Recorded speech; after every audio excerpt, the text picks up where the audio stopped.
நம்ம வந்து asset allocation வந்து நமக்கு வந்து மாறுபடும். ஓகே. பிகாஸ் வந்து ஒண்ணு வந்து ஃபர்ஸ்ட் வந்து ரிஸ்க் அப்படைட்.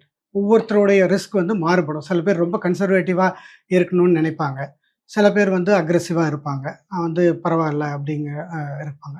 அவங்களுடைய ஏஜும் வந்து ஒரு ஃபேக்டரா இருக்கும். நம்ம வந்து ரிட்டயர் ஆகும்போது வந்து அவங்களுடைய அசெட் அலோகேஷன் வந்து டிஃப்ரெண்ட்டா இருக்கணும்.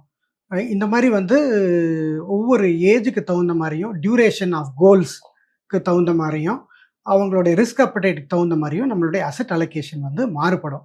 ஒரு ஒரு ஜென்ரலா வந்து சொல்றோம்ன்னு பார்த்தீங்கன்னாக்க, ஒரு ரியல் எஸ்டேட்ல வந்து ஒரு 10-20% கோல்ட்ல வந்து ஒரு 10-20% இருக்கும். ரிமைனிங் வந்து நம்ம ஈக்விட்டி அண்ட் டெட்.